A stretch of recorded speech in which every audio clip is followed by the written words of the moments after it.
BNP জামাত মানে হচ্ছে খুনি, হত্যাকারী, সন্ত্রাসী, জঙ্গিবাদে বিশ্বাসী। বিশ্বের বিভিন্ন দেশে 2023 সালে সন্ত্রাসী কার্যক্রম নিয়ে বার্ষিক প্রতিবেদন প্রকাশ করেছে মার্কিন পররাষ্ট্র দপ্তর। বৃহস্পতিবার প্রকাশিত এ প্রতিবেদনে বলা হয় 2023 সালে বাংলাদেশে আন্তর্জাতিক সন্ত্রাসী হামলার কোনো ঘটনা ঘটেনি। তবে আওয়ামী লীগ সরকার প্রায়ই রাজনৈতিক বিরোধীদের কার্যক্রমকে সন্ত্রাসবাদের সঙ্গে মিলিয়ে প্রচার করেছে। এছাড়া প্রতিবেদনে আরও উল্লেখ করা হয়েছে যে বাংলাদেশের বিভিন্ন নিরাপত্তা বাহিনীর একটা অংশের বিরুদ্ধে বিচার বহির্ভূত হত্যাকাণ্ড ও মানবাধিকার লঙ্ঘনের অভিযোগ আছে। এবং এতে আরও বলা হয় আইন শৃঙ্খলা রক্ষাকারী বাহিনী অবশ্য জঙ্গিদের, বিশেষ করে আনসারুল্লাহ বাংলা টিম, আল কায়েদার সহযোগী গোষ্ঠী এবং নব্য জেএমবি আইএসআইএস এর সহযোগী গোষ্ঠীর বিরুদ্ধে কঠোর অবস্থানে ছিল।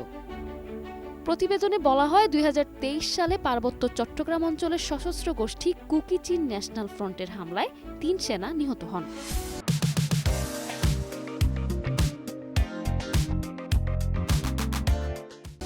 অন্যদিকে বাংলাদেশের অনলাইনে উগ্রবাদের উদ্বেগের বিষয় বলেও উল্লেখ করা হয়।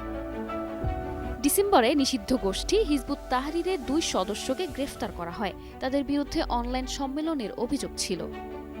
2023 সালে বাংলাদেশ সরকার বিতর্কিত 2018 সালের ডিজিটাল নিরাপত্তা আইন সংশোধন করে সাইবার নিরাপত্তা আইন করে, যার মাধ্যমে অনলাইনে সন্ত্রাসী কর্মকাণ্ড ঠেকাতে পুলিশ কিছুটা এগিয়ে থাকে বলে মার্কিন পররাষ্ট্র দপ্তরের প্রতিবেদনে জানানো হয়। News desk, 21 television.